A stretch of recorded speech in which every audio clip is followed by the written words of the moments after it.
अगर आपका उत्तर प्रदेश में किसी भी तरीके का प्रॉपर्टी है या आपने किसी भी तरीके कोई प्रॉपर्टी खरीदा है और आप जानना चाहते हैं कि उस प्रॉपर्टी का जो रजिस्ट्री का सारा डिटेल है या किसी हो सकता है कि किसी थर्ड पार्टी का और आप जानना चाह रहे हैं कि जो रजिस्ट्री हुआ है वो कितना सेल हुआ है, क्योंकि कई बार काफ़ी बार ये क्या होता है कि एक परिवार में होता है कि कुछ लोग बेच देते हैं ज़मीन और दूसरे को पता नहीं होता है। ऐसी स्थिति में अगर वो जानना चाह रहा है कि ज़मीन अगर सेल किया है तो कितना सेल किया है या क्या है नहीं, किसको सेल किया, वो सारा जानकारी जानना चाहते हैं तो आप इस वीडियो को पूरा देख सकते हैं। मैं आपको इस वीडियो में जो भी रजिस्ट्री हुआ उसका सारा डिटेल निकालना बताऊँगा, तो इस वीडियो को आप ध्यान से देखें, सारा जानकारी मिल जाएगा। सो हाय एवरीवन, मेरा नाम विजय है और आप देख रहे हैं विजय सॉल्यूशन। तो सबसे पहले आपको बता देते हैं कि अगर आप ये सोच रहे हैं कि जो ज़मीन रजिस्ट्री हुआ है उसका सेल डीड मतलब जो बेनामा होता है अगर आप निकालना चाहते हैं तो पहले ये सुविधा था। चूँकि मैं पहले ऑलरेडी 2 साल पहले एक वीडियो बना चुका हूँ जिसमें मैंने आपको बताया था और लाइव जो है आपको सेल डीड निकाल करके मैंने आपको दिखाया था, लेकिन अब ये सुविधा जो है उत्तर प्रदेश सरकार के द्वारा हटा दिया गया है।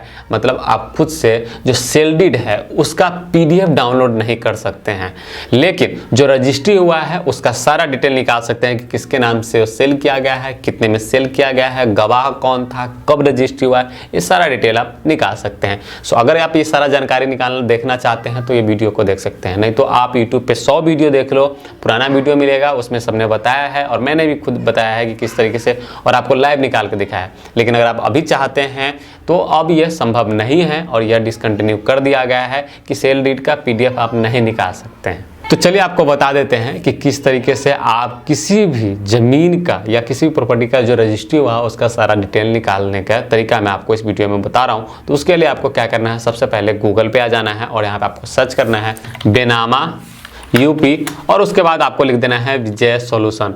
जो भी चीज़ आप जानकारी चाहते हैं वो आपको लिखना है और सिंपल सा विजय सॉल्यूशन लिखेंगे तो आपको हमारा वेबसाइट पहला ही मिल जाएगा। आप यहाँ पे देख सकते हैं कि UP बेनामा और उसके बाद विजय सॉल्यूशन हमने लिखा तो पहला ही वेबसाइट जो है हमारा यहाँ पे आ गया है। आपको सिंपल सा क्या करना है, ये पहला वाला वेबसाइट जो है इस पर क्लिक करना है, जिसके बाद जो है यह वेबसाइट खुल जाएगा। वेबसाइट का जो लिंक होगा वो मैं डिस्क्रिप्शन बॉक्स में दे दूंगा, तो वहाँ से आप डायरेक्ट इस वेबसाइट को ओपन कर सकते हैं। सो यहाँ पे देख सकते हैं कि सारा जानकारी हमने दे रखा है, तो एक बार आप इसको पढ़ेंगे तो सारी चीज़ समझ में आ जाएगा। फिलहाल ये वीडियो जो है मैंने काफ़ी साल पहले बनाया था जिसमें मैंने आपको बताया था, लेकिन अब प्रोसेस थोड़ा सा चेंज हो चुका है इसलिए मैं नया वीडियो बना रहा हूँ। कैसे निकालते हैं वैसे तो मैं बता रखा हूं, लेकिन मैं आपको वीडियो के माध्यम से बता रहा हूं, इसलिए आपको यहां पे देख रहे हैं संपत्ति का बेनामा कैसे देखे लिखा हुआ है। इसके नीचे जस्ट देखेंगे तो एक वेबसाइट का मैंने लिंक दे रखा है। आपको सिंपल सा क्या करना है, इस लिंक पे क्लिक करना है एंड जैसे आप इस पर क्लिक करते हैं इस वेबसाइट पे आ जाते हैं। यहाँ पे आने के बाद यहाँ पे आपको ऑप्शन मिल जाएगा संपत्ति खोजे का, तो आपको इस पर क्लिक करना है। जैसे आप इस पर क्लिक करते हैं यह आपसे लॉगिन ID मांगा जाता है।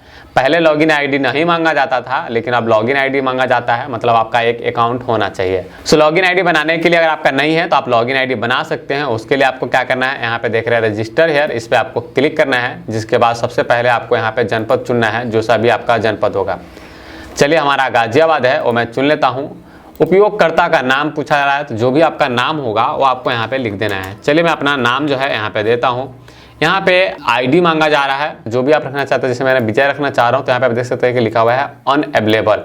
तो यहाँ पे मैं कुछ और जोड़ देता हूँ। चलिए मैं विजय 088 कर देता हूँ और जब ही मैंने ये लिखा तो आप यहाँ पे देख सकते हैं कि लिखा हुआ है कि अवेलेबल, मतलब यह ID जो है मैं अपना रख सकता हूँ, ये लॉगिन के टाइम पे जो है काम आएगा।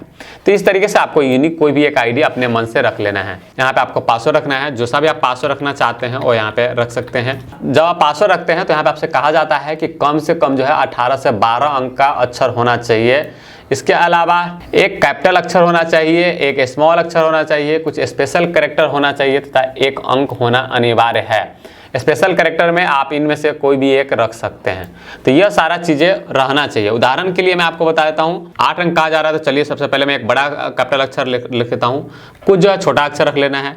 सिंबॉलिक अक्षर कह रहा है तो मैं चलिए @ रख देता हूँ और कुछ नंबर रखना है, तो जैसे मान लो कि चलिए मैं 1 2 3 रख देता हूँ। तो इस तरीके का जो है एक पासवर्ड आपको रखना है और ध्यान रखना है कि यह 8 अंक से कम नहीं होना चाहिए। चलिए मैं इस तरीके का पासवर्ड जो है एक रख लेता हूँ। सेम पासवर्ड जो है आपको यहाँ पे रख देना है और यह रखने के बाद आपसे मोबाइल नंबर मांगा जाता है, तो जो सा भी आपका मोबाइल नंबर होगा वो आपको यहाँ पे दे देना है और यह देने के बाद ईमेल आईडी कहा जाता है, अगर आपके पास है तो दे सकते हैं, नहीं तो कोई जरूरत नहीं है।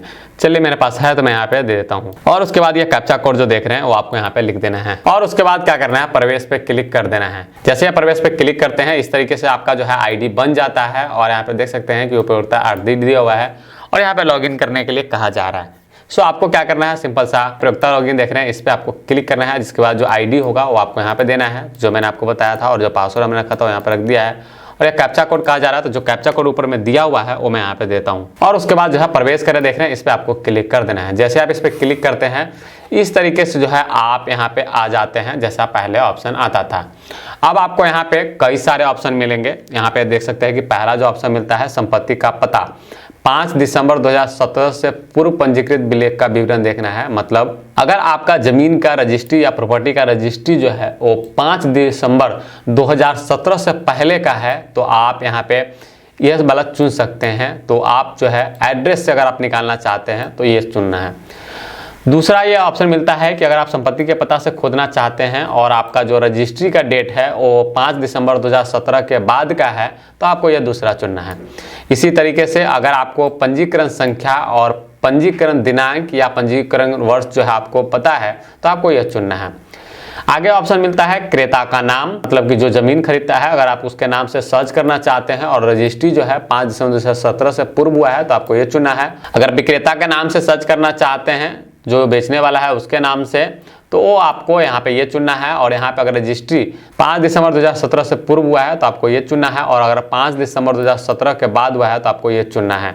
और अब तो ये सारे ऑप्शन हैं, जिस भी ऑप्शन से आप सर्च करना चाहते हैं वो आप यहाँ पे चुन सकते हैं।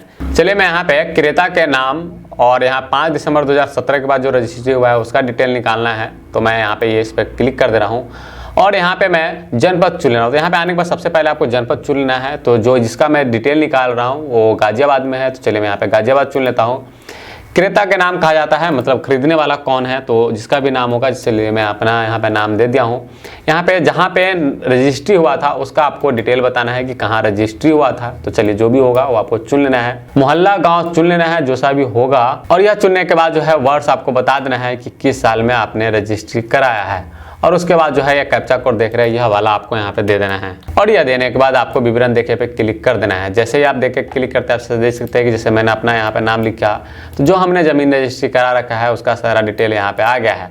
आप यहाँ पे देख सकते हैं कि लिखा हुआ है कि पंजीकरण वर्ष कब है, पंजीकरण संख्या क्या है और किससे मैंने खरीदा है उसका नाम आपको यहाँ पे ऊपर में देखने को मिल जाएगा। इसके अलावा नीचे में मेरा नाम आपको देखने को मिल जाएगा। यहाँ पे जो एड्रेस होगा वो आपको एड्रेस दिखने को मिल जाएगा। जो हमारा एड्रेस है वो नीचे लिखा हुआ है, जो बेचने वाले हैं उनका एड्रेस आपको यहाँ पे लिखा हुआ मिल जाएगा। संपत्ति का विवरण जो है वो आपको एड्रेस, संपत्ति का जो डिटेल है वो सारा यहाँ पे लिखना हुआ मिल जाएगा और यहाँ पे पंजीकरण मतलब जो रजिस्ट्री की तिथि जो है देखने को मिल जाएगा। कैसा था तो आप यहाँ पे देख सकते हैं कि लिखा हुआ है विक्रय पत्र, मतलब सेल परचेज था तो यह सेल परचेज का यहाँ पे विक्रय पत्र लिखा हुआ है। यहाँ पे पूर्ण विवरण देख रहे हैं, पूर्ण विवरण देखे का ऑप्शन मिलता है तो इस पर आप चयन करें पे क्लिक करेंगे तो यहाँ पे जो भी रजिस्ट्री हुआ होगा उसका सारा डिटेल यहाँ पे देखने को मिल जाएगा। तो यहाँ पे देख सकते हैं वर्ष लिखा हुआ है, लेखपत्र संख्या जिसको डीड संख्या कहते हैं तो वो यहाँ पे लिखा हुआ है, खंड संख्या जो है आप यहाँ पे देख सकते हैं। बाकी डिटेल जो है आपको यहाँ पे सारा डिटेल लिखा हुआ मिलता है कि कितने की यह खरीद था, बाजार मूल्य क्या था, प्रतिफल कितना था वो आपको यहाँ पे देखने को मिल जाएगा। स्टाम्प शुल्क कितना दिया वो भी आपको यहाँ पे देखने को मिल जाएगा। इसके अलावा जो प्रथम पक्ष होता है मतलब जो बेचने वाला होता है उसका नाम आपको यहाँ पे प्रथम पक्ष में लिखना वो मिल जाएगा। द्वितीय पक्ष में जो खरीदने वाला होगा उसका सारा डिटेल देखने को मिल जाएगा और जो गवाह होगा उसका भी आपको नाम यहाँ पे देखने को मिल जाएगा। तो जो दो गवाह होता है उन दोनों गवाहों का नाम जो है आपको यहाँ पे देखने को मिलता है। तो इस तरीके से जो है ये सारा डिटेल निकाल सकते हैं। पहले जो क्या था कि यहीं पे जो है एक और ऑप्शन यहाँ पे लास्ट में दिया गया था।